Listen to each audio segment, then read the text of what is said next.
Good afternoon, everyone. Thank you so much for tuning in. On behalf of Manila House, this is Bambina Olivares, Director of Programming, welcoming members and non-members alike to today's online conversation with political analyst and academic Richard Heydarian, a new era post-elections outlook for the Philippines. If this is your first time to join us online, allow me to introduce Manila House. We are a private members club that opened in February 2017 with the aim of bringing together an assemblage of people from the business, creative, cultural, and intellectual communities who are drawn to each other by shared interest to continuously learn about art, culture, food, business, and politics, and from the diversity of their fellow members themselves. It is a community of curious, committed, and caring individuals that lives on beyond the physical confines of the club. We began our webinar series in May 2020, covering and encouraging discussion about a wide range of topical issues, from business and investment to health and wellness and art and culture. We have featured both local and international speakers and continue to broaden our reach among members and non members alike.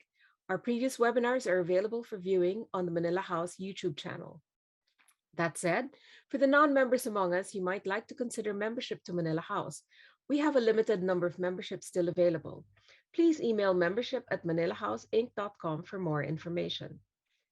Please be informed that Manila House, in compliance with the allowable IATF and LGU capacities, is open for dine-in to fully vaccinated members and their guests, and our takeaway service remains open to the public. Please call us on 0917-816-3685 to place your orders. And to members who have yet to visit our newest space, Luna Lounge, please come by and see this beautiful room.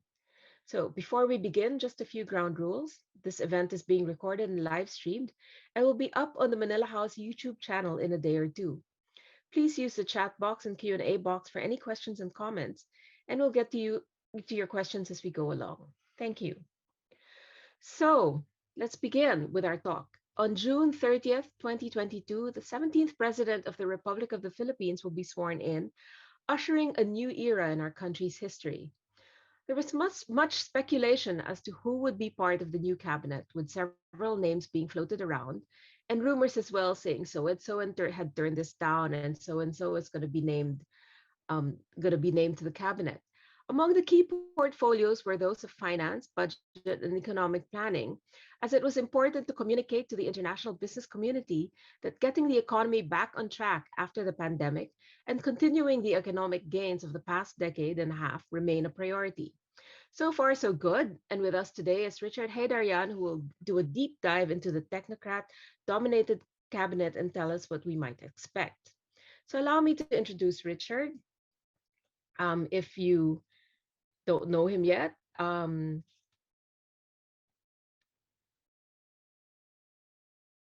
Richard is an academic, columnist, and author. He is currently an associate professor in geopolitics at the Polytechnic University of the Philippines and a special lecturer at the San Beda University. And he has delivered lectures at the world's leading universities, including Harvard, Stanford, Columbia, and Beijing. He was previously a visiting fellow at the National Chengji University in Taiwan and an assistant professor in political science at De La Salle University.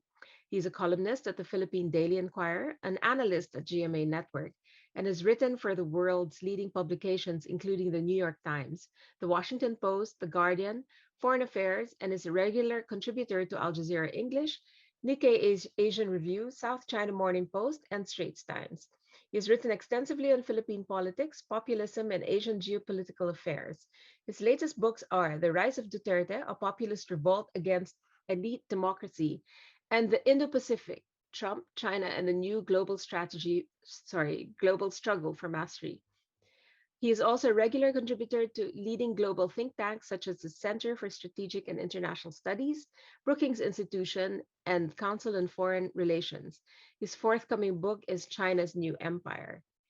So, Richard, with that, I turn over to you. Thank you very much, Bambina. I think we have to update that a little bit and say actually the forthcoming book will be another one, and you can guess it's going to be on the Marcoses, right? So I wrote a book on Duterte. I was shameless about it. Within his first year, I already had a book on him, how he came to power. And anyone who bothered to read that book or check its summary on Financial Times or other kinds of sources, you would have been totally not surprised with the outcome of these elections so far. So that's why you can see I showed no surprise whatsoever in the run-up, during election, and afterwards. That, of course, doesn't tell anything about where I personally or emotionally stand on these things, but this is my job. So obviously, the next book I'm working on, I'm already finished the China book. God willing, should come out soon by Melbourne University Press. But the next project, big project, is going to be on the Marcoses. And of course, I come from Baguio. I'm Ilocano via my mom's side. So they are Yeah. our own in one, in one sense or another. So they're quite a familiar kind of a specimen to us. So today, let me give an overview of, what can a Marcos II can mean for the Philippines. As some of you may know, we actually had, sorry for my very messy, I've been doing a lot of work recently. For some of you who may be familiar, I'm sorry, for some of you who may know, we initially wanted to give a talk on Marcos before the elections and then shortly after elections, but we decided that perhaps it's better that we do it towards the end of May, so that by this time we have some sort of a cabinet. Now, so far as I check, we still don't have the DND and DFA position, but most of the cabinet position, especially technocratic positions, have already been filled up. So I think we can feel confident enough to give preliminary prognostications. I'm not Madame Auring, so I don't have a crystal ball, but I think we can have some prognostications about the trajectory of the country. As far as my track record of prediction or speculation is concerned, just look at what I speculated about Duterte. Unfortunately, a lot of my speculations came true. All right, this time, let's see how things are going to pan out. Now, so what I'm going to discuss today is the policy, politics, and economic outlook under Marcos II. This is going to be the brief outline of my conversation. I'm sorry, my presentation for the next 25 minutes or so, and then looking forward to the question and answer. Obviously, we can give a whole lecture. I mean, I'm working on a whole book on this topic. So the next 20 to 25 minutes will just be a kind of a teaser of how I'm approaching this question. I mean, first of all, of course, we have to understand ano nangyari, right? Anyari. How did Marcos Jr. pull off such a historic, emphatic victory? He's the first majority-based president since the reintroduction of quote-unquote democracy after his father, also, of course, was dethroned. The last time we had a Filipino president winning a majority in a relatively competitive elections was in 1969, and of course, that is Marcos Sr.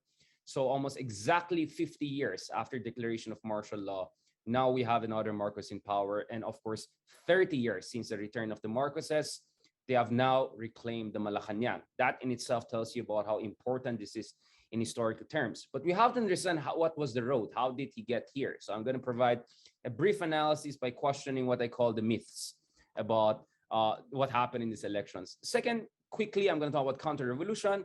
I mean, the idea here is the victory of the Marcoses in many ways is also a rejection of the narratives and the political consensus that undergirded the regime that replaced the Marcos era via the 1986 People Power Revolt. And lastly, and I think this is what we're really here for, we're going to look at the policy, economic, and political outlook as far as the new president is concerned. So let me quickly go through some of the things and try to get a little bit. So this is the book I wrote for President Duterte. I'm still okay and alive, so maybe he didn't read it or maybe he liked it. I don't know. Some of you may have seen my interviews on media, among others, with Christian Owenpour, so on and so forth. So you may have an idea how I'm going to approach this, but let me push this further. First of all, let me tell this. Ferdinand Marcos Jr. will not be the first heir of a former strongman in power. In fact, in our region alone, we have two other individuals we have to keep in mind. One is Megawati, the daughter of the late Indonesian strongman Sukarno, right? More feisty, but somehow less remembered as a dictator than Suharto, who came after him. And the other one is, of course, Park Geun-hye, the daughter of former Korean dictator Park Chung-hee. Of course, she was impeached a few years ago in 2016 because of all of the shaman and all of that controversy with Samsung Air and all of that. I suppose you have, a thing or two about that. So we have quite an interesting history in our region whereby the heirs of former strongmen have not only gained political offices after the reintroduction of democratic elections, but actually rose to the very top, right? And I think in both countries, these were the first female presidents or heads of state that they had. So in that sense, they were also historic figures. So in a sense, we're not that unique. Let's not panic. Oh my goodness, we're the only one who had the son or of a heir of a former strongman. No, this is quite regional tradition. I mean, to put it that way. Now, let me quickly go through this because I think there are a lot of myths and I would say simplistic arguments around these elections. One of the most common one is this idea that it's all disinformation, right? And I have some very big problems with that line of argumentation. Obviously, disinformation is a factor, but is it a primary factor? Is it a proximate cause? Is it a secondary factor? Or in social science, we call it intervening variable. And I would say that it's more a secondary variable than a primary variable. Because if you look at it, disinformation is a problem all around the world. My goodness. I mean, the United States, I mean, Donald Trump, right? Some would say he's the king of fake news. In France, Marine Le Pen and all sorts of, Russian disinformation that has been taking place across Europe. And yet, if you look at it, in both places, centrist liberal candidates were able to pull it off, in fact, with comfortable margins. So disinformation is a universal phenomenon. I'm not even going to go to New Zealand and some of the more progressive cases or Canada, etc. I'm just talking about the more troubled flagship democracies like US and France. Let's just park United Kingdom for a while and Brexit. But if you look at it, I think a lot of us learned something from Brexit, hopefully our British friends too. And, they pull it off. So if you look at it, disinformation alone cannot explain much because it's a universal phenomenon. And the Marcoses, allegedly they're involved in disinformation, etc. They're not the only one who have been benefiting from this in one way or another. And, if you want to talk about disinformation, actually, and this is where you have to look at the root cause. The root cause really here is institutional failure on multiple levels. First of all, I'm someone who's quite active on social media, and I got to study YouTube and other platforms that a lot of us in the academic circles perhaps are not paying as much attention to. Now, if you go to YouTube, actually, as early as 2010s, way before Duterte became president, way before Marcos ran for the presidency, you had actually revisionists, but more technically correctly, denialist YouTubers engaging in this whole fantasy that the Marcos era was a supposed golden era and all of that. And you can check that. There are actually academic studies on that. For instance, there's a Yellow Monkey Pride channel on YouTube. This disinformation networks have been there since ever. And for some reason, there was nothing done about it. First, in terms of regulation of the social media space, our friends in Taiwan and a lot of democracies around the world have been doing something about this. So there's a way to protect our basic civil liberties, at the same time making sure social media doesn't become a kind of a poison well for our democracy. The second thing is, of course, education. I mean, in Finland, for instance, as early as 2014, they were preparing their basic education program to immunize their population against disinformation, especially coming from Russia, considering the situation in Finland, right? And you look at the Philippines, what on earth were we doing in the 2010s, way before Duterte came in? Was there any effort to prepare our population, our education program, or do something about, for instance, the disinformation channels we had on YouTube whatsoever? You go to YouTube, there are very few quote-unquote liberals there. Liberals are very active on Twitter. Twitter is really the realm of the liberals. Facebook, it's quite a good fight, 50-50, let's put it that way, somehow. But YouTube, and of course, TikTok, my goodness, it's a completely lopsided field. And you can talk about complacency, you can talk about hubris whatsoever. But this is the problem. Some platforms were completely left to their own, and they became a wild, wild west for all sorts of fantastical, revisionist, denialist networks that convinced millions of Filipinos, perhaps, over time, because there's a multiplier effect there, that maybe the Marcos era wasn't as bad as these liberals and others are saying, right? So that for me is institutional failure. That for me is strategic failure, right? So that's the root cause. There are other root cause, for instance. Had the Philippines had rule of law, I'm not sure the Marcoses could have even run for the top office, right? Let's just be honest about it. We know about the cases, right?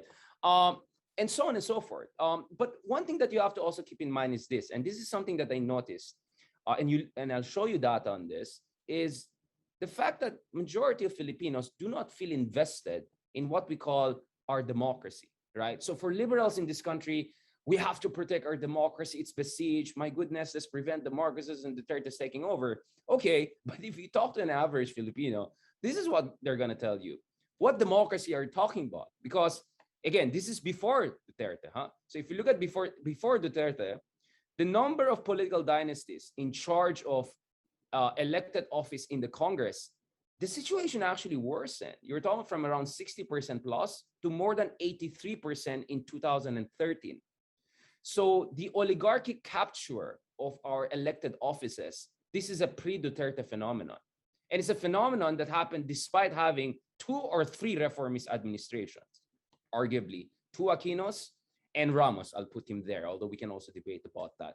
Arroyo, I'm not very sure about it, despite the fact that she benefited from the EDSA 2 revolt. No, again, look at the economic situation. Yes, under Aquino, for instance, God bless his soul, we had a lot of economic growth, but the numbers are mind-boggling. So according to the World Bank, in 2011, 40 richest families in this country, maybe some of you are watching me already, I'm not trying to make you feel guilty, but these are the facts. 40 richest families on the Forbes list in the Philippines took home 76% of newly created growth. So if we were creating 6 to 7% growth, 4% was just going to 40 families. According to the World Bank, that's the highest concentration of wealth creation anywhere in Asia and one of the worst in the world. And if you look at capture of political office by political dynasties, we are worse than even Latin American countries. Numbers in Mexico and Argentina are between 5 to 15%. Numbers in the Philippines, it reached 83% in 2013. Again, this is not Marcos, this is not Duterte, right? So these are the things that you have to keep in mind. That's why ordinary Filipinos are not invested.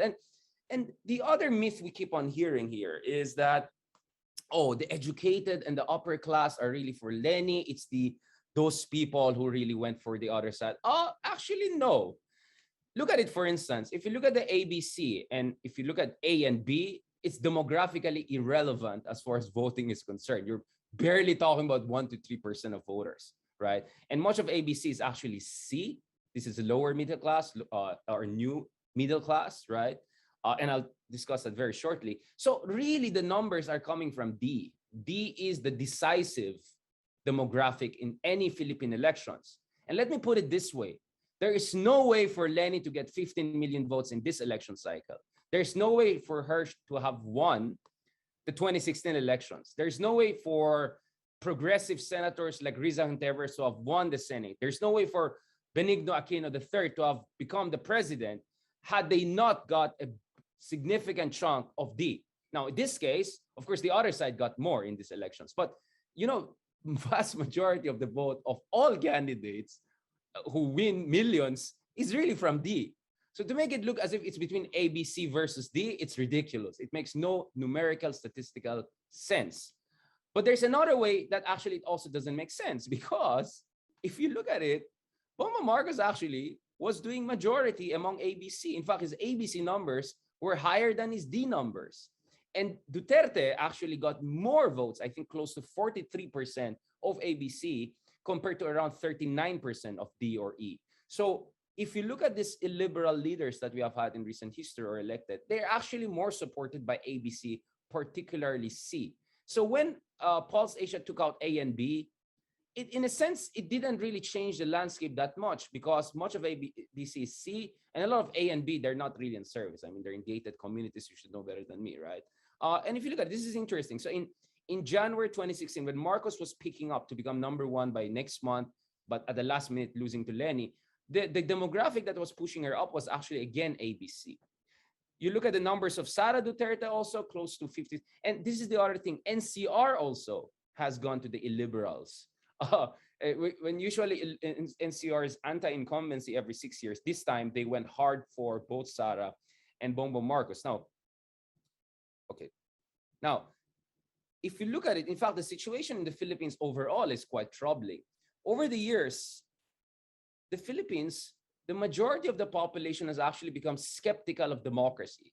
Some scholars called it, for instance, democratic ambivalence. It's precisely because of the dysfunctions that I talk about, capture of the elected offices, highly concentrated economic growth. I'm not even going to talk about laglag bala, bad infrastructure, and all of the scandals that hounded previous reformist administrations. If you look at it, for instance, in early 2010s, this is from Journal of Democracy, Monk and FOA, 60% of Filipinos said they're open to a strong leader who does not have to bother with elections. right? This is in the prelude to the rise of Duterte. Probably Duterte read this, he did the research and he ran for it. And the situation is pretty bad. If, in fact, if you look at it, this is what Lenny was up against. So only 15% of Filipinos are committed to liberal democracy, meaning institutional checks and balances, civil liberties, human rights, so on and so forth. 67% of Filipinos are not sure about that. Maybe we can go authoritarian. So this gray is, let's just call it the loyalist base. These are the ones who would love another Marcos. They would even want another dictatorship. But 67% are kind of somewhere in the mid zone. And more and more of them have gone skeptical. This is what you get from sociological and political science literature, right? Webb, Garrido, so on and so forth. I can cite multiple works. So I don't know about those mumbo jumbo data scientists, whatever that some camps were citing, but I don't think those people have any idea of the literature, the qualitative literature that helps you to make sense out of the quantitative situation. So there was no way for Leni to win these elections if she was not able to convince a significant chunk of the 67% to go to her side. So this she could corner, but here was really the trouble. And that's why the narrative and strategy of the opposition should have focused on getting the support of people here who are much more ambivalent towards democracy, if not more open to authoritarian rule. That's why, as I said, competence matters. It's not only, freedom, human rights, and those kinds of things. I mean, of course, they're important, but competence matters. Now, obviously, the most decisive factor for me in these elections was the decision of Sara Duterte not to run. If you look at the Pulse Asia survey, do I have it here? Actually, Sara Duterte was cornering up to a third of votes in second quarter of, this one. So if you look at the second quarter of 2021, Sara Duterte was cornering close to 30% of votes. Marcos was number 3 at only 13%. It was only when it became clear that Sara has second thoughts about running for presidency, that's when Marcos' number jumped up. So the reality here is that a lot of Marcos' victory is actually a Sara victory. And no surprise, Sara got more votes than Bongbong Marcos. Of course, it's for presidential and vice presidential race, but in both races, you can only vote for one person. So it's not comparable to the Senate race. And Sara got even more votes than Bongbong Marcos, which tells you that Sara Duterte was a decisive factor to turn the tide against the opposition. Now, if you think I'm just doing all of these things from a comfortable, I don't know, Starbucks coffee shop or something like that, no offense to our friends at Starbucks, guess what? I am probably among very few people, if not human beings out there, who attended 2 meeting de avances in the same night. So I attended both this side and that side, right? So this is the Marcos side, this is the Leni side. So I attended this until 9 p.m. I had interviewed CNBC and international media. So I attended this first because I was in the area. Then I went here. This is the Marcos. This is my own pictures, by the way. So I attended here. In Marcos, it was around midnight that they gave the speech and had fireworks and everything like that. And the crowd there was, you could see them. They were desperate for change. I mean, they had tears in their eyes with all of those nostalgic music. Hindi lang yung mga martial law, bagong lipunan music, but some of the other music that were, that were really sentimentalist and nostalgiaist. And you could see that really resonated with a lot of Filipinos here. A lot of them, I imagine, from class D or C, who, I just don't see how I could convince them to go for a reformist, half-baked kind of approach. I mean, these are people who want overnight solutions because they're sick and tired of waiting for unfulfilled promises to be crystallized into reality. And this is exactly why Marcos' style of nostalgic populism was very powerful among a lot of Filipinos. So to reduce all of this to just say this is disinformation and all, you're really missing the point. You're just scratching the surface. Now, last thing on this myth issue, of course, I can go more and more on this, but I'm just giving a flavor so that in our question and answer, we have interesting, feisty exchanges. The other thing I keep on hearing is this, kasalanan ito ng mga bata. This is the sin of the kids. They have no sense of history. They don't read about the past. They can easily be manipulated. Well, guess what? Before shaming the youth and the younger generations, guess what? It's actually not ignorance, but nostalgia, which was really a big factor throughout the years. So this is 2016 when Marcos lost. Look at the demographic that was most behind him. It's actually the older ones, 55 and older. The millennials actually did not rally behind Marcos in 2016. They rallied more behind Escudero and Leni. That's why Leni won. In fact, I would say the millennials were the swing voters in 2016 elections. I would go that far.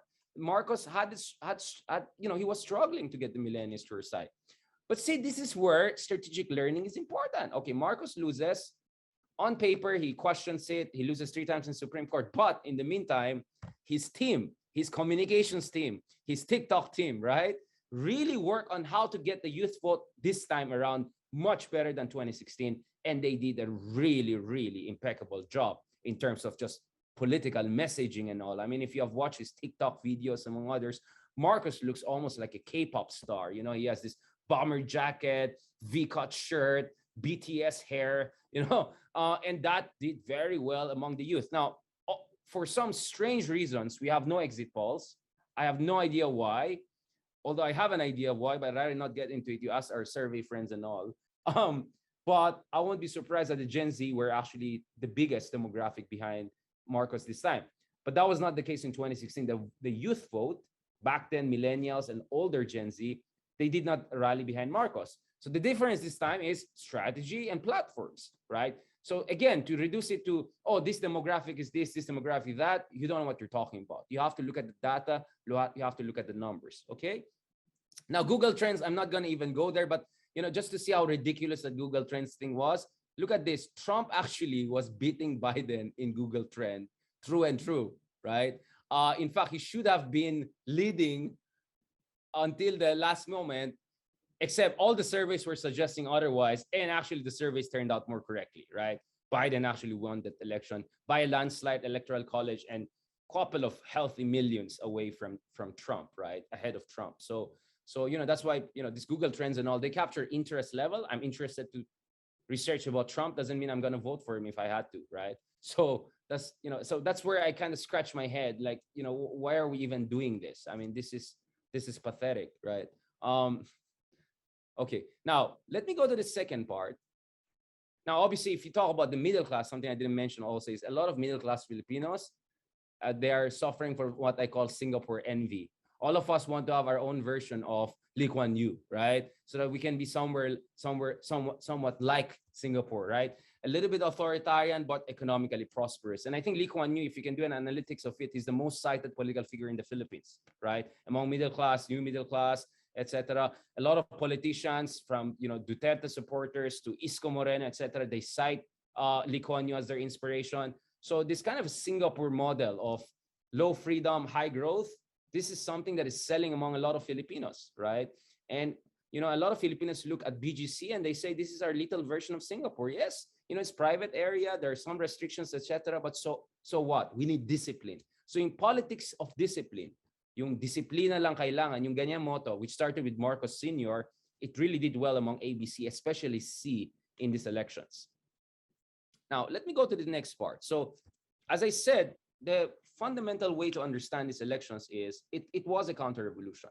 You see, the Marcos is actually, and by the way, counter-revolution really goes back to the French history. So we saw after the French Revolution, first the Bourbons come back, and then later on, Napoleon III actually takes over France by building on the name of his uncle, Napoleon Bonaparte. And Karl Marx called this tragedy because Napoleon was really a brilliant guy, but he got many things wrong because of his hubris and all.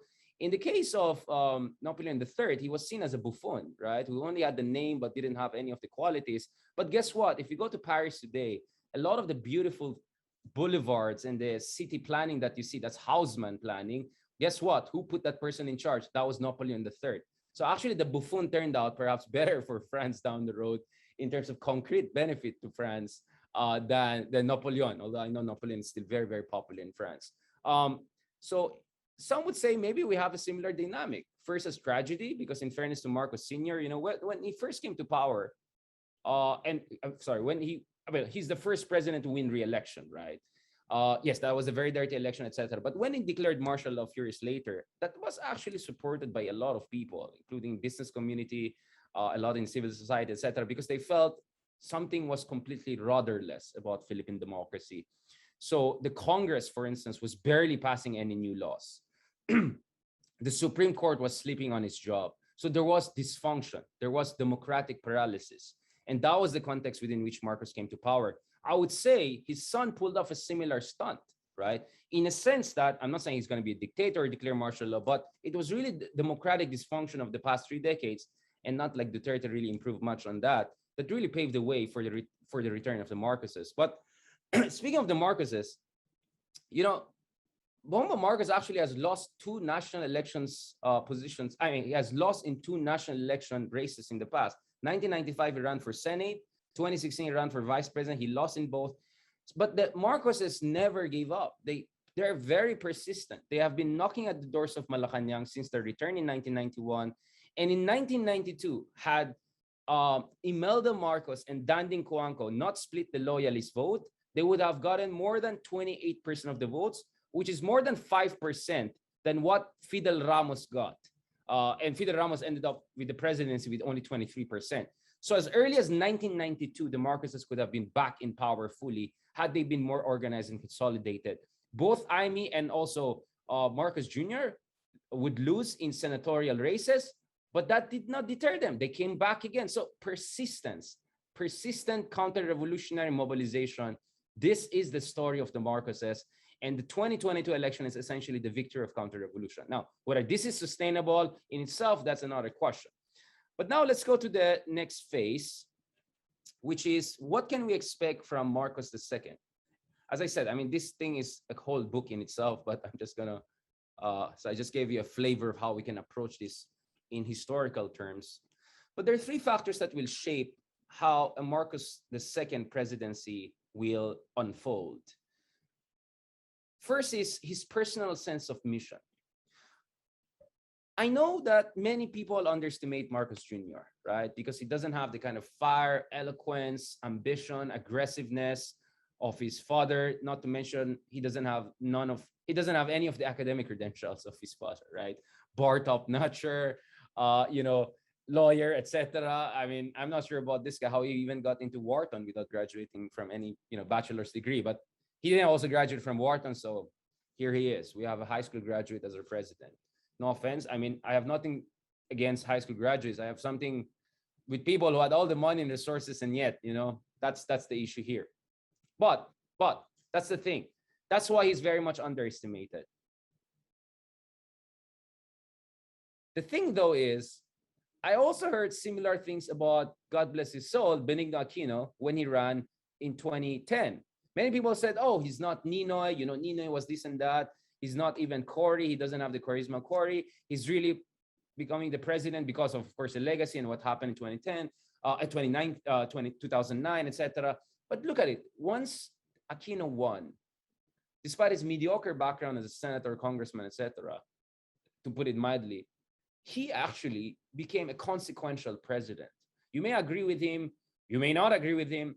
But in fairness, President Aquino made an impression in the international community. We were the darling of international investors. His good governance reforms were celebrated around the world, etc.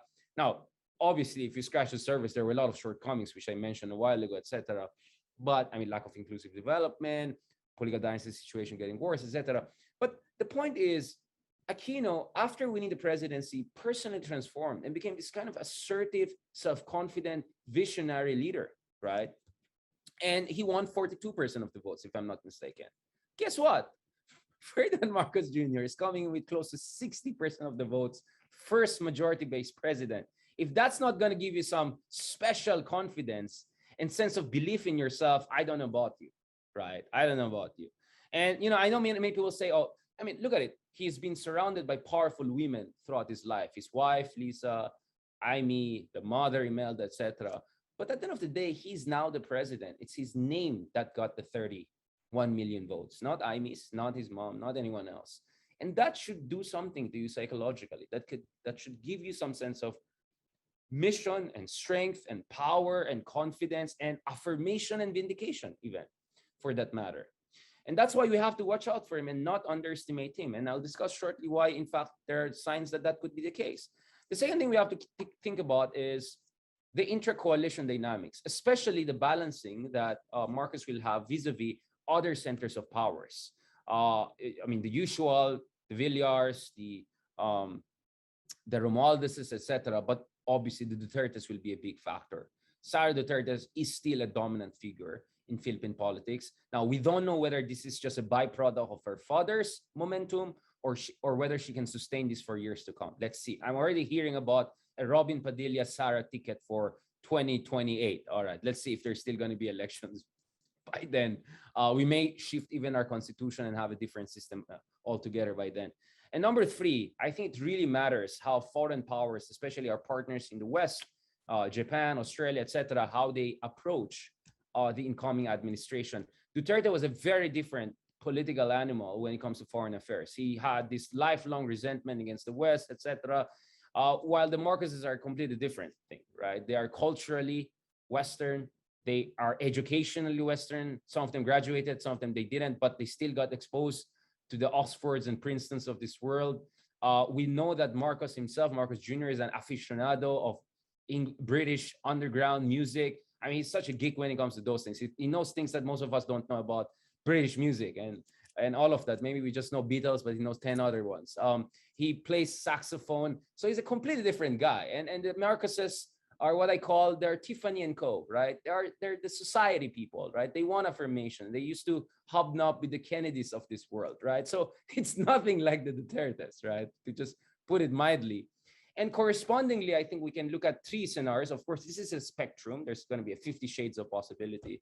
But the three big possibilities that we are going to see a more subservient, diffident, minimalist Marcos, or a more cautious, consociationalist, meaning collective decision-making together with other centers of power, or a more ambitious maximalist one. Now, we don't know which one will come out definitively, but we have to look at the indicators that will tell us where we are moving. Now, personally, I said that there's no reason to panic per se if you're opposition about this victory, because as I said, there's certain good things that still can come out of this, and there's still some room to nudge the incoming administration towards a good direction if you're worried about them. Of course, if you love them, then you're super happy now. Now, early on, in fairness to Marcos, he already proved me right in terms of not underestimating him. So everyone is saying, oh, Arroyo. By the way, I'm also related. Anyway, I call her Tita Arroyo, etc. Just watch my interview with her a few years ago. It's there on YouTube. Everyone's saying Arroyo is like the, I don't know, Lord of Philippine politics and all of that. All of those pictures were coming out and the bloggers were sharing and all. But all the while we knew that actually the big factor in the unity team was actually Martin Romualdez, right? And that became very clear when the battle for speakership began. And as far as we know, she was not very happy with what happened. I mean, the thing with Arroyo is that she has a lot of political capital behind the scenes in the corridors of power, but she doesn't have much of a charisma and political power externally. And she went down as the most unpopular Philippine president ever. I mean, net negative, right? So, and the last time she was Speaker of the House, I'm not sure it turned out very well. I mean, remember the fight with Alvarez, the SONA that almost got canceled, etc., the delay in the budget passing. So we already see that Marcos is making clear that I'm not going to be a puppet of anyone. Even more interesting was Sara Duterte did not get the DND position. Of course, they tried to spin it as if she's doing this for the interest of unity, but just hours after her team, her spokesman said, we want the DND, Marcos, people made it clear, no, you're going to get DepEd. And there's nothing on earth that convinces me that DepEd is really what Sara wants, right? I just don't see how it works for them. Now, let's see what they're going to do with our historical textbook, etc. I jokingly say, baka mamaya si Lapu-Lapu kamukha ni Tatay Digong, di ba? After the Sara textbooks come out. Maybe it's not going to be pro-Marcos revisionist. It's going to be pro-Duterte kind of a historical textbook. But let's look at that. Let's see what's going to happen. But for me, this was a clear show of force, showing who's the boss, right? By Marcos' side. Now, but nonetheless, this is a triangle of dilemmas, policy dilemmas that Marcos is going to face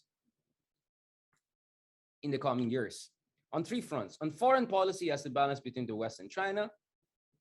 Economics, he has the balance between spending and fiscal consolidation. And domestic policy, he has the balance between his illiberal revisionist base on one hand, and the fact that he has to still kind of respect our constitutional, provisions on human rights, democracy, and not to mention an opposition which got 15 million votes. And a lot of them are passionately against it, right? And you cannot just ignore those people, okay?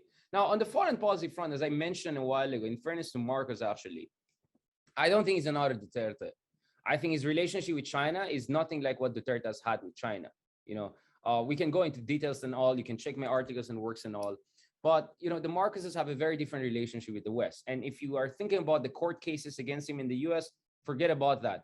You know why? Because Narendra Modi of India, he actually faced travel restrictions to US before because of his alleged involvement in the pogroms in Gujarat, where he was the head of state for quite a long time. But once he became prime minister and he got sovereign immunity, travel restrictions were removed. So if you think that Marcos is going to have a hard time visiting the US, the State Department can work around that. He has now sovereign immunity.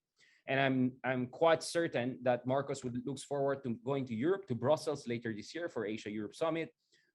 He has already, Duterte in 6 years did not visit a single Western capital, not even barely in a non-official capacity. This guy, 6 days after winning, of course, not yet official capacity, but just 6 years after winning, he's in Melbourne already, right?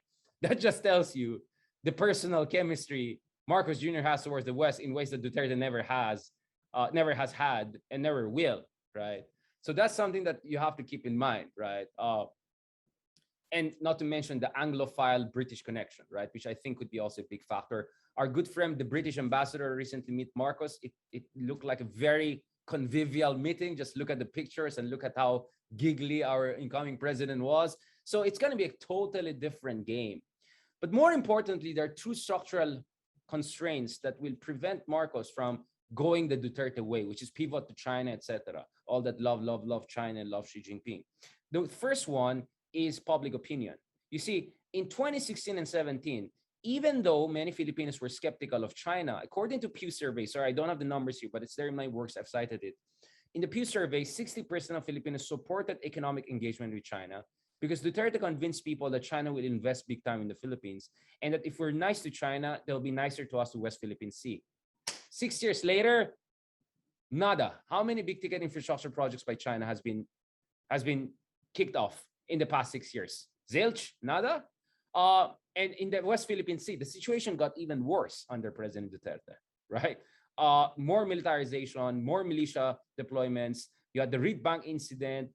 You have the Whitson Reef incident. So Filipinos are going to be more skeptical this time if someone says, if we're nice to China, everything will be fine and dandy. Because China took Duterte for a ride, and Duterte was a neophyte geopolitically.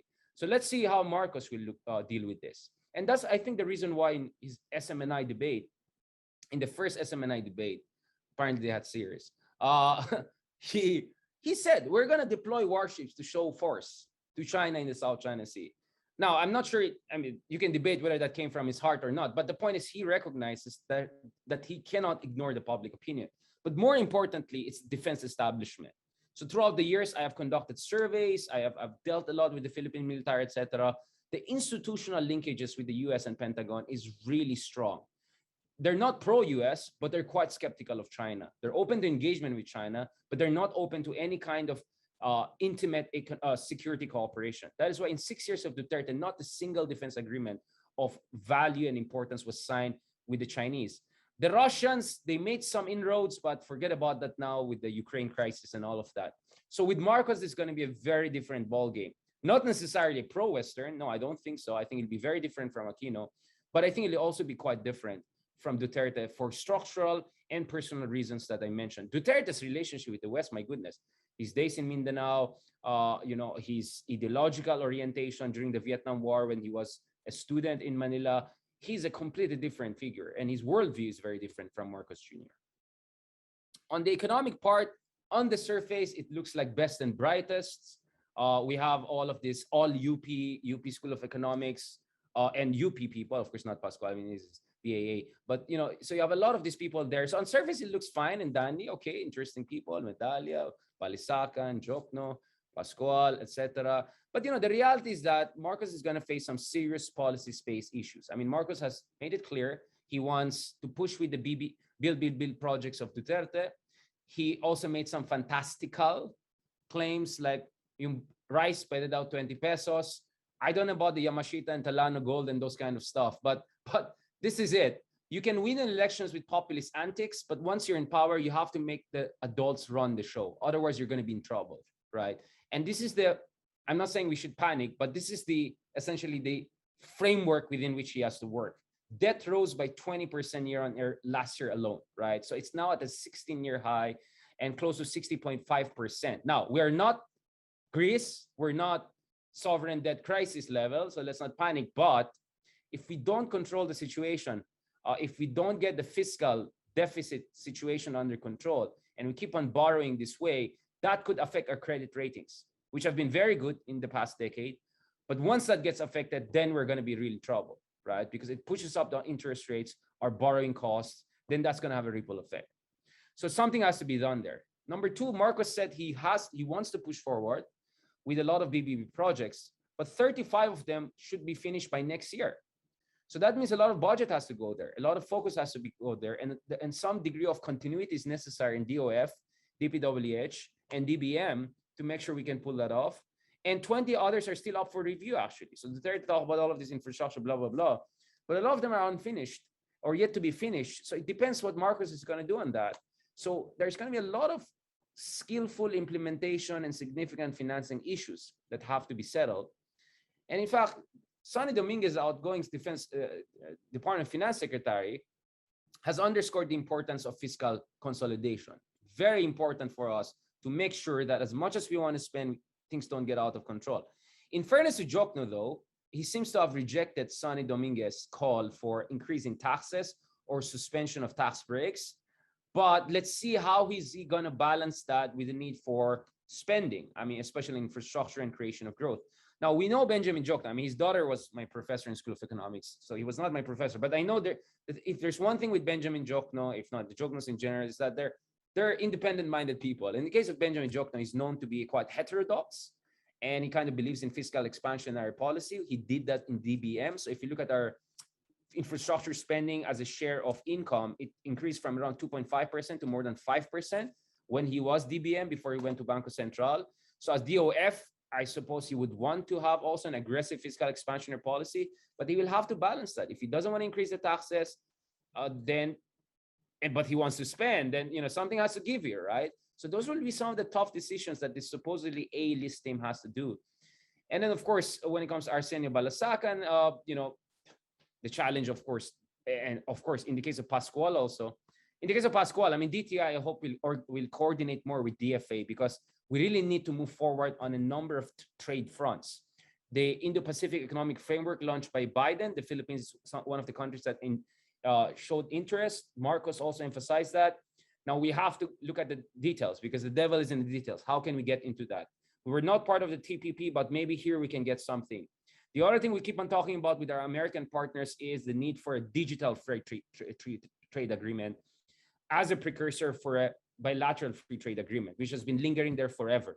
Something has to be done with there. So Pascual may be a good, manager, economist, etc., but he has to get the diplomacy part right and also coordinate this with the DFA. As far as Balisacan, of course, is concerned, I think Balisacan is very important for him to use his background in agricultural and developmental economics to also help for us to push more growth to the peripheries of these countries, especially in this era of federalism and all of that, which I'm going to go to very shortly. Now, on the human rights and domestic politics front, my sense is Marcos has a good chance to send the right signal to the international community and the opposition. One is on the Lima case. Clearly, we know, I mean, a lot of us know that's just politically motivated. It's a mumbo jumbo deal, a case. A lot of the witnesses, practically everyone has recanted.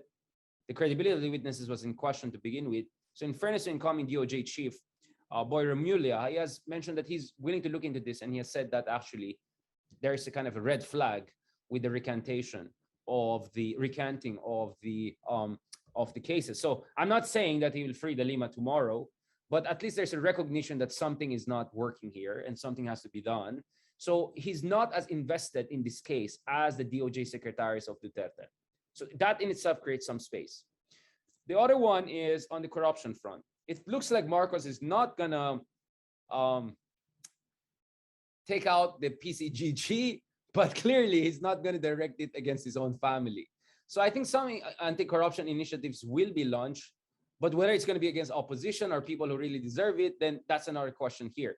But some semblance of anti-corruption initiative will be there precisely because Marcos realizes that corruption is a very sensitive issue for Filipinos. Both Aquino and President Duterte were very clear that they have zero tolerance policy on corruption. Now, The actual record is another question, but at least on the rhetorical level, our politics has become very corruption sensitive, right? So Marcos will have to do something about this. Maybe not target it against himself and his family, but definitely there's going to be some anti-corruption drive there.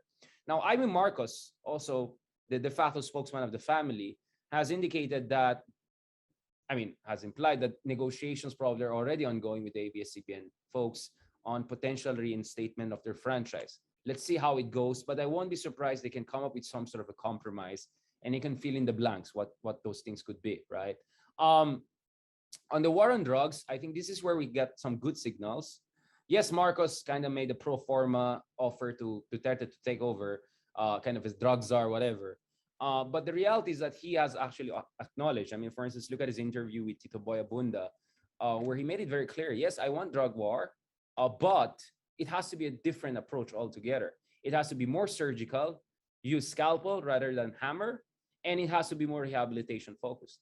And I think if he moves on the right front, if it moves in the right direction on this front, then I think it can really make a good impression internationally and also domestically, especially towards the opposition, civil society groups, among others. Now, the ICC case, though, will be interesting because I think that will be his leash, right? If the Duterte's make trouble for him and say, oh, maybe we want the ICC to come and investigate things here and all. So let's see how he'll do an ICC question. Now, but this is where really things get tricky for me. So far, Marcos has indicated that, he is not very optimistic about charter change, although he has acknowledged that some sort of constitutional change could be in the cards. And I'm actually having a hard time imagining a Marcos being bound by a Cory era constitution.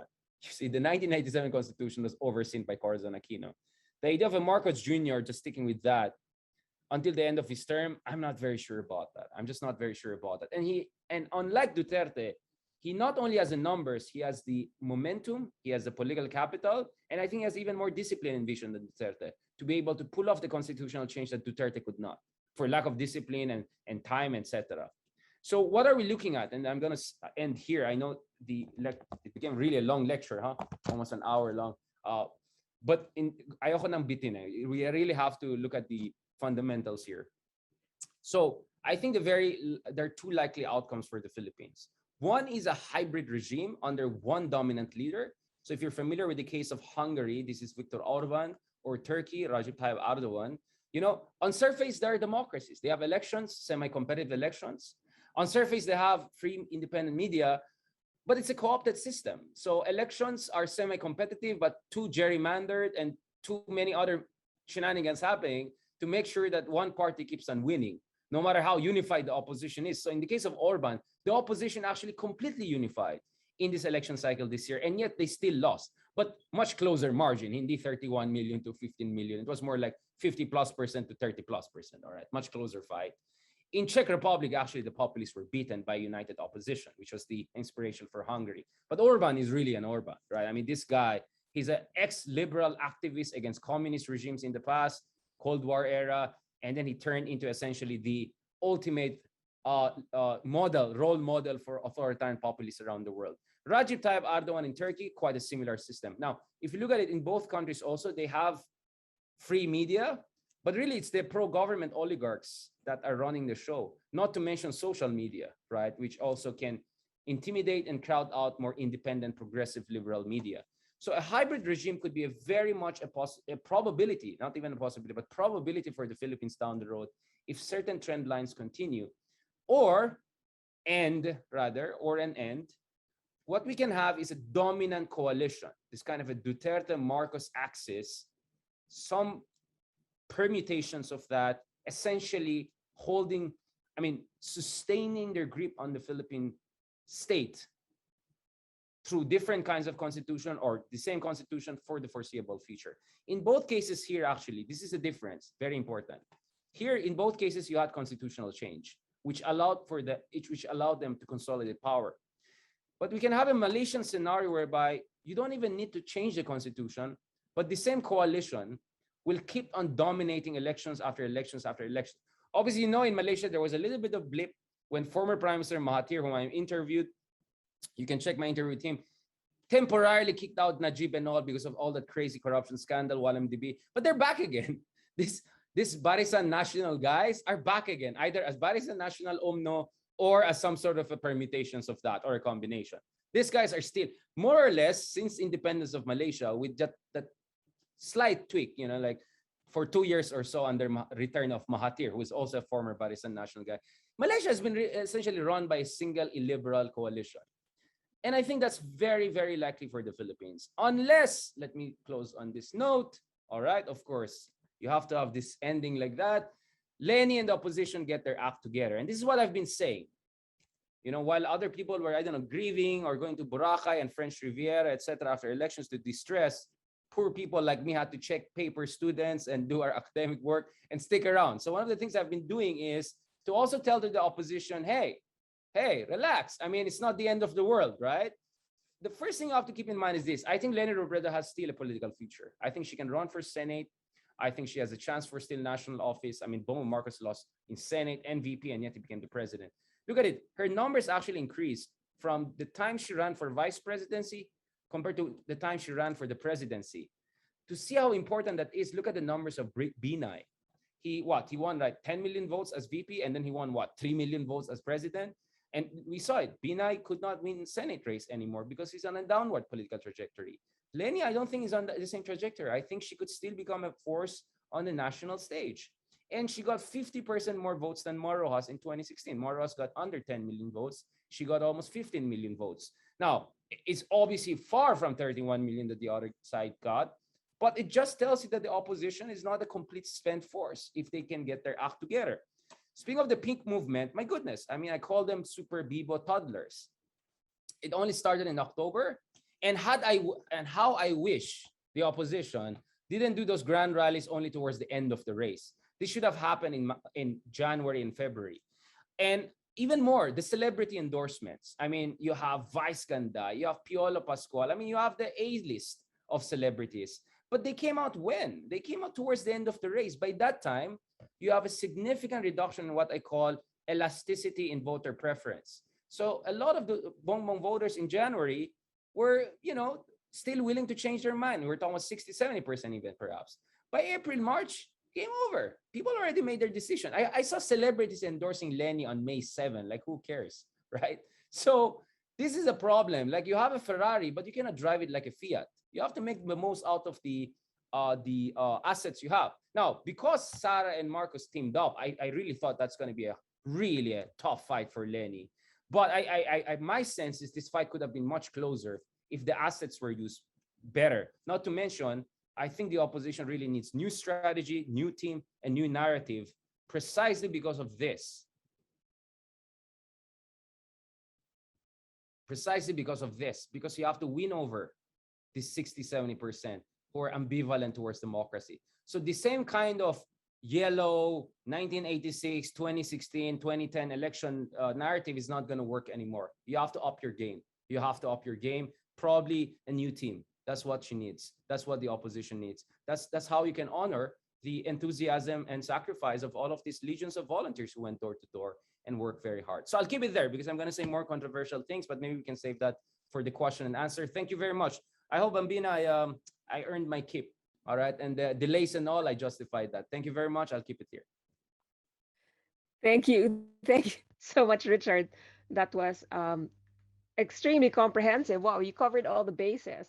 And I like that you gave a measure of hope to everyone, whoever, no matter who you voted for. Right. And I just want to stress that obviously this is our country's future at stake, and it does no one any good to wish the incoming administration ill. I Right. think that we may have our own, what some of us may have our own reservations, but I think it's really important to hope for the best and to hope that, that the country moves forward instead of backwards. And that the administration is successful, right? I mean, because a successful administration will benefit us all, hopefully. But Richard, I wanted to ask you to start it off by asking. There's a question here that I got on WhatsApp. Um, how will things move forward without a viable opposition in place at the moment. We only have one opposition senator, right, who made it, new one. I mean, who was reelected, Risa Ontiveros. But the House, I mean, all the House and Senate are practically, pro-admin. So, will there be any kind of significant debates? How will that affect legislation? How will that affect, for example, I mean, one of the concerns of the other of the Lenny supporters was obviously human rights, and for a lot of people, that's still important. So, with the anti-terror law looming, how does that the lack of a strong opposition help or hinder that? Yeah, I mean, it was precisely that imbalance that made me say constitutional change could be very much in the cards. Uh, I mean, Marcos may have enough years, enough energy, and enough discipline to pull it off in ways that Duterte was not able to after 2013. But this is where it gets interesting. We also saw in 2013 that a lot of people were admin during elections, but once they were in power, they wanted to preserve that. So this is where we see a conflict of self-interest, right? So if you look at it, many people were latching their wagons onto the uni team because that was the winning team, right? Mm. But once that all of them are in power, they don't necessarily have the same interests. So to begin with, for instance, even on constitutional change, I don't think there's going to be agreement on a single draft. I think the Dutertes would want more federalism, while Marcos perhaps would want more centralized parliamentary system. And then, Bambina, also remember, there are centrist candidates. Escudero, for instance, who was technically part of the opposition, right?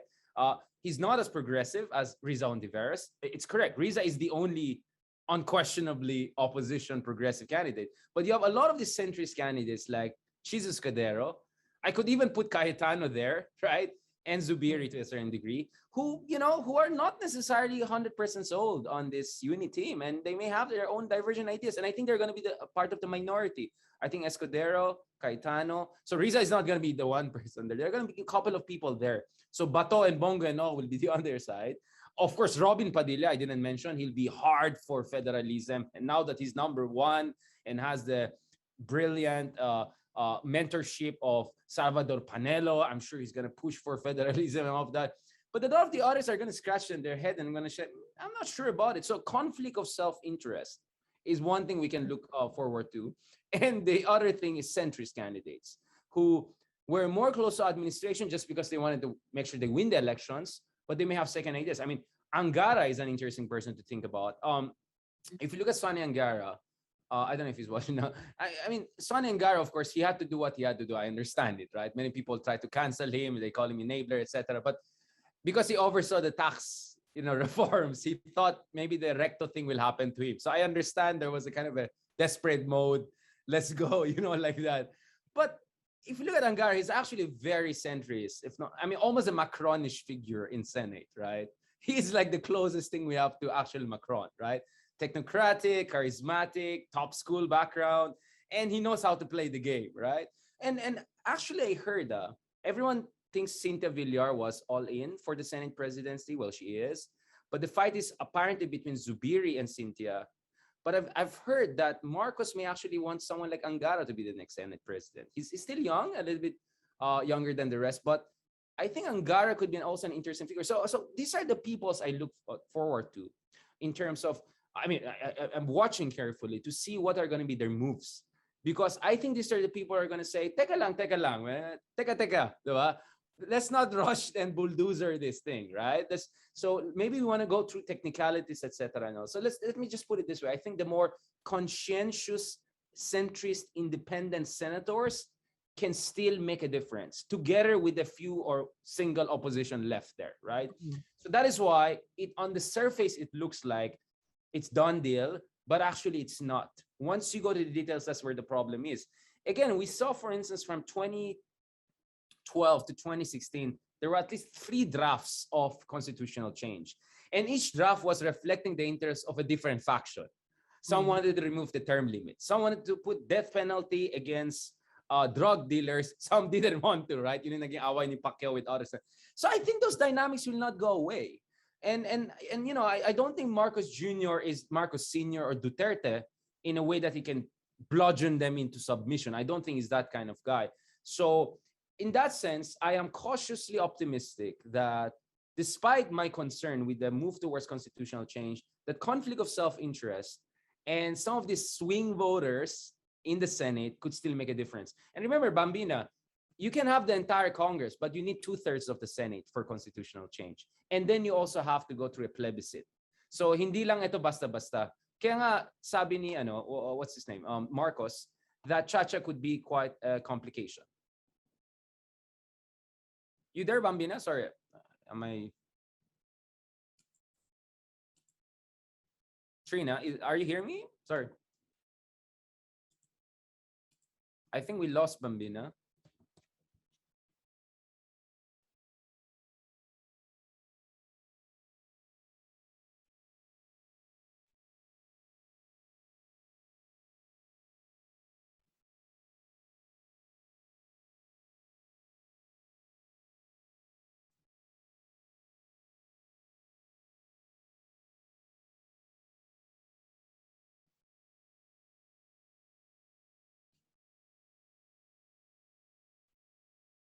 Okay, I'm just checking if Bambina is there. I'm just messaging her. Okay, yeah, she's coming back. Okay, yes, Bambina is there. Yeah, sorry. Yeah, so apologies. Sorry, my connection is, yeah. No problem. No. So I was just saying, I think this. I said let's recall that you need 2/3 of the Senate, so you can get the entire Congress to your side. That's what we call presidential bandwagon. It always happens, bandwagoning.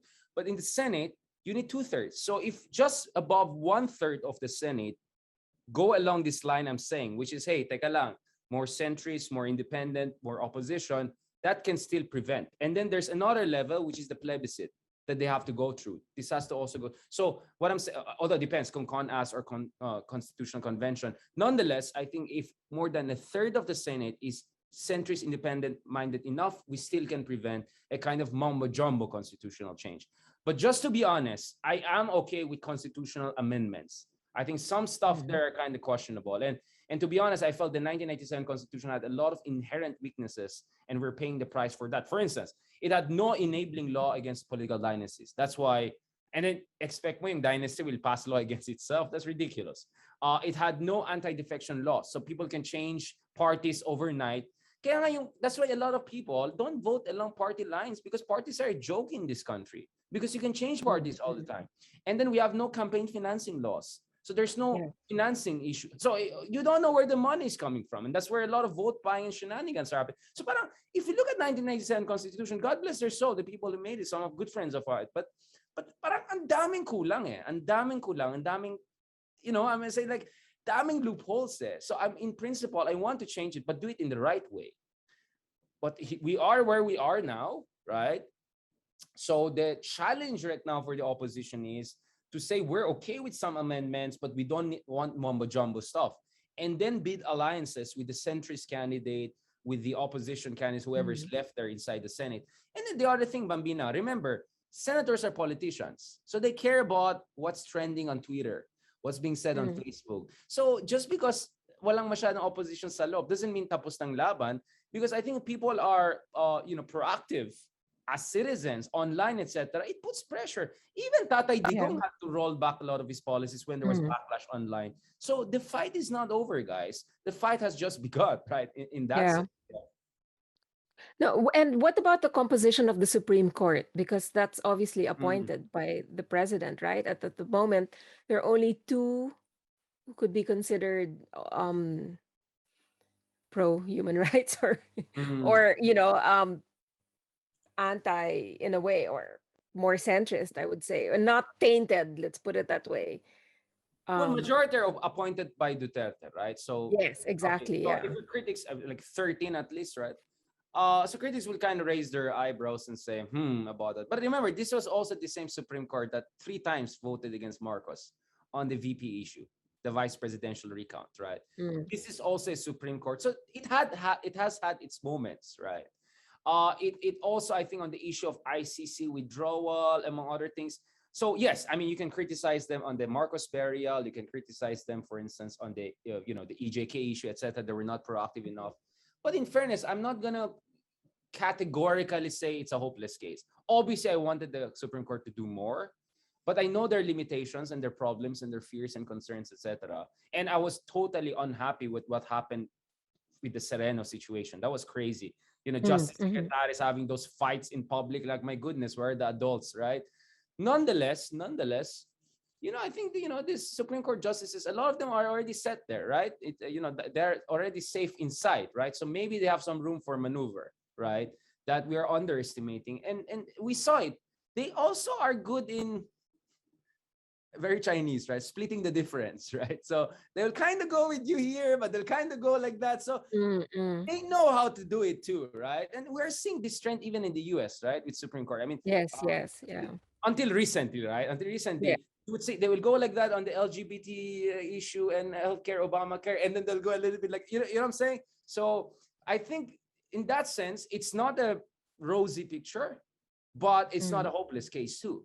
So I'm still open to see some exciting development on that front, right? So that I'm saying, like, Yeah. on some of the big issues, they didn't go along the line of what critics were expecting. They went against Marcos 3 times. That means a lot.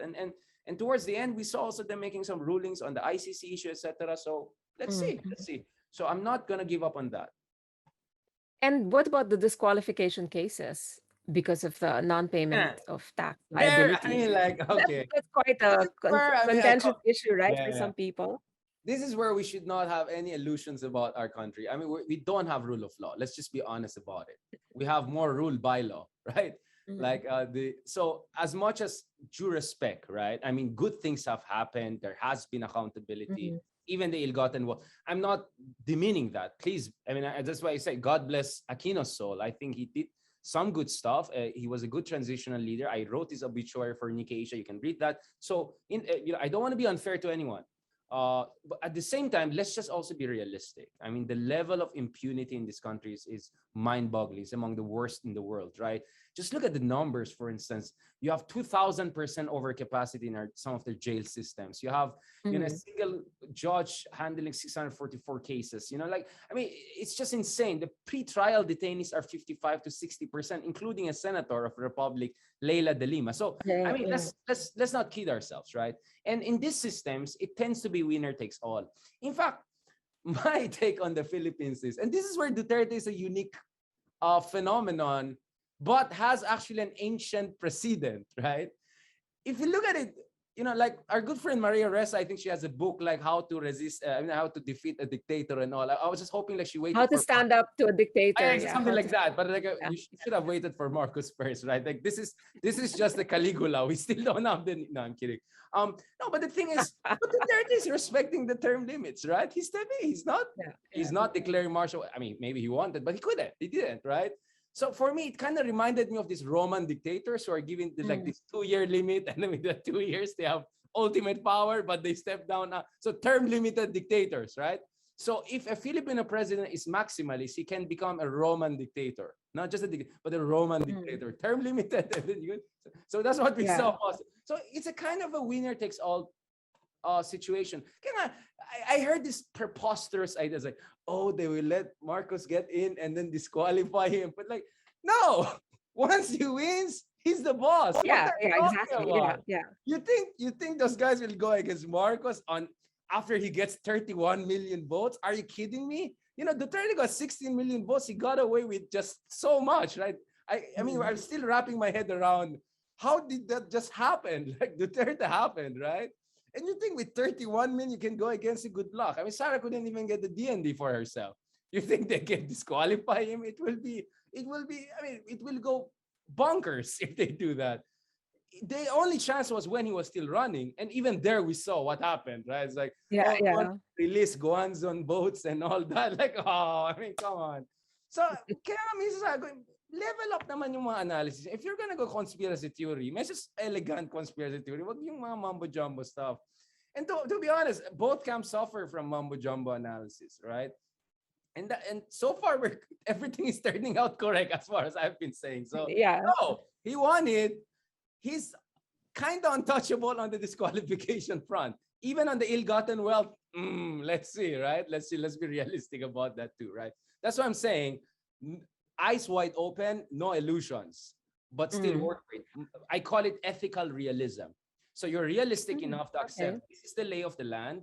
but you don't Mm. forget your convictions and what you're fighting for. So ethical realism is really my paradigm in dealing with these kinds of situations, right? Okay, I like that. I like that. I like the way you put that. Now, okay, with that frame of mind, how how do you think? What do you think the? This is a question from one of our attendees. What do you think the priorities of this new administration should be? I mean, we're facing a Yeah, world that's in conflict, and economic recovery is a big priority for a lot of nations. There's and then still there's populism sure. um, that you have to deal with. So, what should the priority be? Or just guns blazing and, what No, kind of approach, I guess, I is don't know if you efficient? saw the picture of Bongbong Marcos after he won, right? The one the party he had with the Iboitis and all. Like you could see how Yeah. sober and somber he looked, right? Like everyone is partying around him, but he was like, oh my goodness, like this is the big responsibility, you know what I'm saying? So I think Marcos Jr. gets it. Like, oh my God, I have to fix all of this problem. Like, oh my goodness. That's why he's getting all of these good technocrats, right? It's like, I need help. I mean, as I said, it's Yeah. one thing to win elections. You can do all of sorts of mumbo jumbo. Once you're in power, you have to feed the people, right? I think he gets that. Yeah. Yeah. And So will that rice thing work? Like bringing no, down the price of absolutely rice and not. the oil That's why subsidy? Joey That, Salcedo, who's not necessarily a yeah. bastion of consistency in politics, right, said, no, it's not going to happen. I don't know how many people Joey Salcedo endorsed in these elections, in fairness. He's a good friend, but sometimes he's too interesting for my taste. Against. Um, Yeah. Even he said, like, come on, 20 pesos, that's not going to happen. It's just like the Talano gold. I'm sorry, friends, it's not going to happen. Yeah. I'm not sure. Yeah. Maybe few get it, but 31 million, good luck with that. It's a long line, okay? No, Um, in fact, I remember getting a text from somebody saying that people are waiting for their ayuda already. I said, yes, wow, he yes. hasn't even taken office Yeah, formally and they want ayuda already, that's the and I don't problem when know you if that's put on ever going such to a happen. show, right? I mean, I was in there meeting the Avanza, right? I attended. They're Yeah. really like it was Wawawi. Literally, Wawawi was there, right? Mm. Revillame, Willie was. I mean, it was Yeah. really Wawawi. You can imagine that. So I won't be surprised. Some people are expecting their Talano gold now, but I'm sorry, it's not gonna happen because we need fiscal consolidation. But at the same time, so sabi ko nga, it's getting the alchemy right, the policy alchemy right. So Mm. Yeah. just enough growth so that we complete our recovery. I mean, the good thing with for Marcos is that he's coming towards the end of the pandemic, right? God willing. Yeah. Yeah. So the recovery actually is we're naturally moving towards recovery. Probably by Q1 next year, we might fully recover from Mm. the 5 contraction quarters we had under Duterte in 2020 to 2021, right? So Marcos is kind of coming in a good time because we're in the kind of tail end of the deep dive Yeah. and Yeah. we're moving forward. So we're kind of in this kind of a W or V shape, right, or U shape, right? U shape Mhm. recovery. So we're kind of here. So the idea is you push it up growth, and I think Benjamin Jokno made it clear: growth will be a priority because we have to get there. But once we get there, the next challenge is to deal with what economists call long-term scarring. Because one of the things happen is that even if we get back to the GDP output we used to be in prior to a lot of job dislocations, Yes. that will take Yes. some time to deal with. A lot of people may have given up. A lot of people got depressed. A lot of people may need retraining. We're entering digital economy. So that's why some serious stuff has to be done by this administration. So I think full consolidated recovery and dealing with the long-term scarring, meaning employment and poverty. Mm. That's Mm. why NEDA will be very important. Balisakan will be very important. I think on Yeah. that front, Marcos really has to prioritize that. And let's be honest, a lot of Filipinos now are really on the bread and butter level now. I mean, I don't think we're really. I mean, how many people protested against the EJ case of Duterte, right? How many? Like, let's be honest, right? People are really in this mode. Let's just Mm. get the basics right. Some law and order, some prosperity. So I think Marcos has to really go back to the basics on those fronts while he's working out the bigger issues, which is the revisionism and denialism and corruption, etc. Yeah. Yeah. So I think that's number two priority is make it very clear to the world that he's not anyone's puppet, right? Whether locally or internationally, right? And make it clear that we're going to approach our relations with our partners around the world in a quite a balanced way, especially China, especially US. I know you're cutting out again, so I'll just read. You are really my audience here, Bambina. Sorry to the rest. I have to make sure Bambina got my answer. No, I did. I heard I part think of it's it. very Yeah. important for him to visit Brussels later this year for the Europe Asia Summit. I think that will go a Mhm. long way. We haven't seen Duterte visiting any Western capital for any major. I mean, he just passed by New Zealand going to Peru before for APEC, Yeah. but that's Yeah. um, we want to see a Filipino president with our Western partners. I think it means a lot. Now, if we can Mhm. get some kings and queens and have some shopping in London and some Tiffany and Co time, that's their thing. But as long as it's not on taxpayers' money, no, just kidding. No, but we need to see him shaking hands with our Western partners. Because with Duterte, we always Yeah. just saw him Yeah. with Xi Jinping and even Putin, right? Like, can we kind of balance that out? I have nothing against us shaking hands with some of these other guys, but come on, like we have a treaty alliance with Americans. We have economic partnership with Japan, with US, with Australia, with Europe, with Britain. So I think that will be very important. And so far, so good. I think the signals that has been sent by Marcos on the arbitral ruling on the West Philippine Sea, our good friend Del Rosario also kind of welcomes some of the statements. But of course, the real job is going to begin soon. That's why I'm going to watch out for is going to be Department of Foreign Affairs Secretary. So I'm going to just wait for Bambino to get back because the DFA and the DND positions will be also very important. It didn't go to Sara DND, so let's hope it goes to someone professional, someone military background. Gibo's name has been thrown out. Lorenzana might stick around for quite some time. So let's see. Yeah, Bambina, I was just saying the DFA and DND positions are very important. So I think it will be good. I mean, I heard Gibo's name is being thrown around. Lorenzana might stay a bit longer, but who knows? Maybe a professional military guy could be put there to do the right thing in terms of our military modernization, West Philippine Sea, etc., and also our alliances. Very, very important. And then DFA, in fairness to DFA Bambina, I mean, Teddy Locsin has blocked me on Twitter, so I don't know what he is. I don't even know why he blocked me, but I may have an idea. But in fairness to DFA under Teddy Locsin, they have been voting very well in recent months, especially in the Ukraine issue. Okay. Did you know we're the only Southeast Asia country that has voted similar to Mhm. US, Japan, and other countries on the Ukraine issue? We're the only Southeast Asian country. The only one who's doing that is actually Myanmar, but it's the former government who's there in UN, not the current one. Okay. Kind of doesn't count. So we're the only one consistently voting in favor of Ukraine on the. Mhm. So for me, the next DFA secretary has to come in and says we are still the Philippines you used to respect, the kind of bastion of liberal democracy in Yeah. a very illiberal authoritarian. Obviously, that's not being shown on the ground, but at least the DFA, in their own limited capacity, are doing the right thing.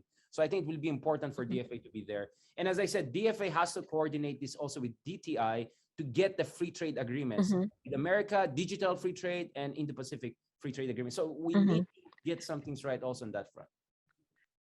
But I was gonna ask, they haven't named the DFA a DFA secretary yet, no? Are there contenders? I've Yeah, been I mean, hearing names, but I'm yeah, not I mean, sure so who's gonna get it. I've been messaging, and Babe Romualdez, of course, has been in contention, but Yeah, it yeah, looks like they'd yeah. rather keep him in Washington, D.C.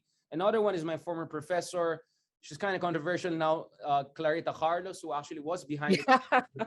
Foreign Service Institute. Okay. Before she became an influencer, SMNI, whatever, Yeah, resident yeah, analyst, yeah, yeah. Quite she quite was a actually fiery woman with very strong opinions, right? too strong, yeah. But I mean, all respect to her. She was behind the creation of the Foreign Service Institute, so she goes a long time. This is Marcos Yeah, Erapa with the DFA. I think she yeah, was also yeah. consultant with Marcos in the Senate, etc.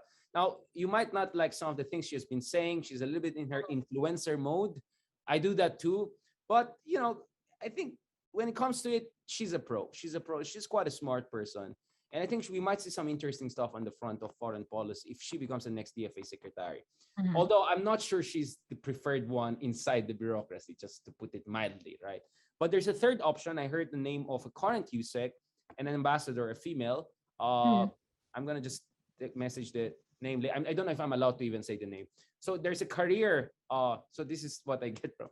So there's Okay. a career DFA person is also in the Mhm. top contention. And based on my conversation with friends inside, it looks like she's actually in the top contention for it rather than Carlos or some of the other people we think. Yeah. So those are the names we're seeing so far. But weird, hanggang ngayon, wala pa rin. So I don't know what horse trading is going on there. Mhm. Because Clarita Carlos has openly, like said, I'm all in for this if you give it to me. And yet, I don't know.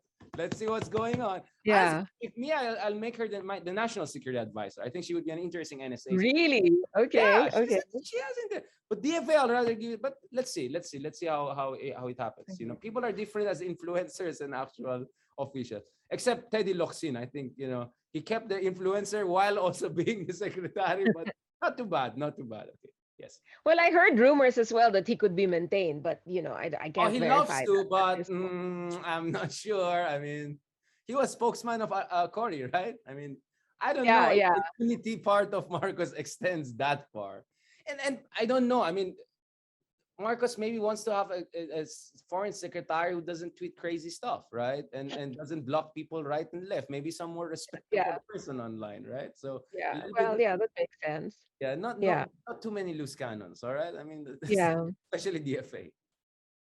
No, but this brings to mind actually something I would say in the past, like, um, and would the new president be that in that mold? How how Duterte, it was the politics of peak, right? He would be picon at something. That's why he never, I mean, he didn't like the US, he was anti-West and all that stuff. It was all like out of pique, right? Out of personal whatever, something happened to him, and so he was denied a visa, so now he hates the US, that sort of thing. And then against let's say the Prietos and the Lopezes and all that, will we see that kind of picon you know feuds or whatever, or going against certain people I that don't. Yeah, Duterte didn't hide yeah. who he was Duterte going is very after. impulsive. Yeah, I mean, he's very Yeah. impulsive guy. He personalizes things impulsive. He's almost like an Oriental despot, right? It's like bara bara. He'll just. But my thing is with Marcos is I don't think they would have made clawed their way back to Malacanang if they were not as disciplined, right? In terms of their Mhm. messaging, handling the. So Yeah, I think yeah. Marcos is very well trained. I mean, look at it. He just smiles when people criticize him. He just says, "I don't know, no comment." So I don't know. His composure and self-restraint, interesting, quite interesting. So I don't expect him cussing at world leaders or going after and all, but he might outsource that to other people. That's why you got a Yeah, press secretary who's an influencer. You got yeah. a number of networks out there. So he's at least he's a guy who doesn't. So he keeps the dignity of the office. Let's just put it that way, right? Which is for me. It's a basic thing, but even that basic thing we didn't have under Duterte. That's what I'm saying. He's lucky that he came Yeah, after Duterte because the base is so low on so many levels that he's yeah. going to Mhm. look competent and statesmanlike.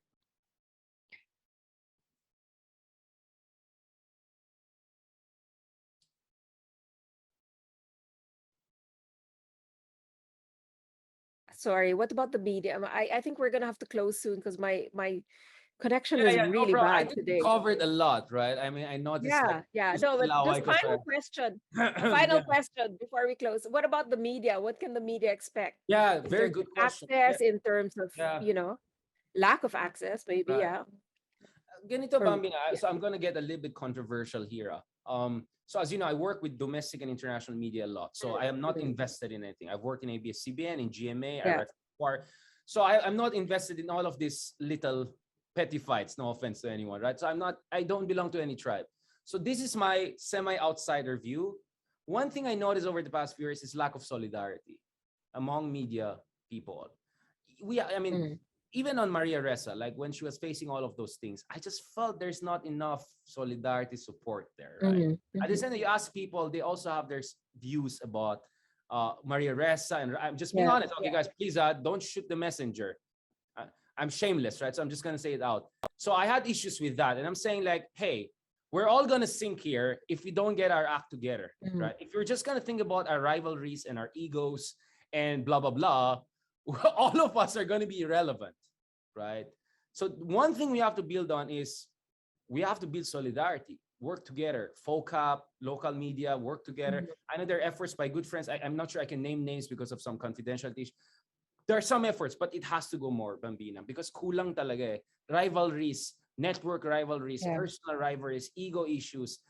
Mhm. It's sad. It's sad to see that. But now kasi existential lang yung threat eh. I mean, look at the first Yeah. big press conference of Marcos. I think only my good friend, even Myrina, was there, like from the big media, right? The rest were like, what's going on, right? It's like the Fox News of the Philippines and the, of Mhm. the, the whole thing, right? The whole Murdoch version of it. Yeah, yeah. Come on, guys. So I think if they're unified and all, there could be some more impact there. Second thing is we have to be more proactive on social media. So I've been more active on social media now. As some of you may know, I do Facebook Live. Sometimes they get million views, etc. I notice what people Mm. like is what they call real talk. Like unscripted. They can see my pimples if I have any recently. They can see my imperfections, no script. Just whatever, right? They can see my background, my home. So it's not that posh bonga thing. People love that. People love that. So I think a lot of us and good friends of mine, Karen Davila has been now active on YouTube. She has her Mhm. YouTube channel. Christian Esguerra has a YouTube channel. That's good. I like that. I think Tito Boy Abunda, some criticized him for the way he handled the intro. Mm. I think he did a good job. I think Tito Boy Abunda is also introducing a new method for mainstream people to approach a tricky political environment. So I think some methodological media discussion should be there. So in short, the old ways are not going to work because the old consensus is dead. We are in the era of counter-revolution, and therefore you have to go 2.0. And 2.0 Mm. on solidarity, 2.0 in methodology, 2.0 in Yeah. shamelessness, engaging. They always say, starve the trolls. No, troll the trolls. People love it. I troll my trolls back. So I have so many supporters now. I have my own troll army. Like, come to my page and troll me. Good luck to you. Like, you say one thing negative, you get 100 response. And I'm the one say, hey, be nice, be nice, Show fire, fuego. Very, very important. We have to show solidarity and fire because these are completely unprecedented era. You think you can rest on your laurels? You can Mm. say I'm big media. Doesn't. In fact, it works against you nowadays. What people like is someone who may have the awards and all, but is also relatable. Then they love you so much. Mm. That's what I noticed with the audience in my own limited audience Yeah, yeah. landscape that I'm looking at. So for me, we have to have a proper conversation also about this to be Mm. uh, a little bit goofy, a little bit interesting, a little bit what I'm saying, a little bit feistiness. So this kind of I'm better Okay. than you, this kind of a snobbish big media thing. I'm sorry, it's over. Yeah, It's it doesn't over. work. It's passe. Um, but yeah, so I think on that note, I think we're gonna close soon, but I wanted to ask you, how do you do it then? I mean, you're on TikTok, you're on social media, all these things, and then you write, you're Right. very much in demand as a commentator, as a political analyst, and then you write your op-ed pieces and you teach, right? Yes. So how do you find and then you fight your trolls. So how do you find the bandwidth to do all this? Yeah, I mean, I'm gonna give a humble and not so humble answer. The humble answer is I have no social life, right? So I have no time for relationships or like no none. Like I was like no okay. I mean dating maybe, but so one thing I had to sacrifice is social life. But I'm an extroverted introvert, so it doesn't hurt me that much. So I can reach out to hundreds of thousands through just my platforms. I don't need to go out there, right? That's the humble. The not so humble answer is like, well, every era has its own results, right? So someone has to do this. And, I've written probably 2,500 articles over the past few years. And, I'm doing academic works. So you're talking about 100 pages of references. That's no joke, right? So you Yeah, need yeah. 100% focus and dedication while doing all of these platforms and all of that. My point is that, there should always be someone crazy to do these things so that we come up with new ideas, right? I mean, Elon Musk is doing his own thing there. Maria Ressa is doing her own thing there. So for me, this is the age of uncertainty. And in the age of uncertainty, you have to try new things. And this is where I go back to those basic maxims at the Mhm. Delphic temple, right? The Apollo temple in Delphi, right? There's Yeah. certainty brings insanity. That's the third maxim, right? So now that certainty is gone, embrace it. Embrace this dynamic, crazy, colorful picture. Thrive on it, and in the process also try to save our democracy and Yeah. the other kind of sanity, which is the sanity of freedom, human rights, and human dignity. Yeah, well, wow. On that note, and you remind me also of Fukuyama saying that, the rise of this illiberalism comes from a kind of complacency because we've got the democracy, we'd had or have, or well, I know it's in peril, but there was a democracy, but we became complacent and comfortable, and there was nothing else to fight for, in the post-war era. So you see the rise of authoritarianism and, fettering away our freedoms and frittering away, I should say, our freedoms and all that. So yeah, that's the cycle, I guess, no? And you can go even Hegelian about it if you want to. But so what comes after the counter-revolution? Maybe we'll have a 2.0 version of EDSA revolution of 1986. I don't know how are you no, I think there's a reason why it should be pink, not yellow anymore, right? It has to be something different. It has Yeah, to be the yeah. next level. You cannot fight Xiaomi 9 with iPhone 1. All right. Even if you're iPhone, if you're just iPhone 1, you're still gonna be beaten by the Oppo and Xiaomi's of this world, right? So I think the other side, when Xiaomi 9, one side it's sticking at iPhone 1. Apple ka, but sorry, you're just iPhone 1, di ba?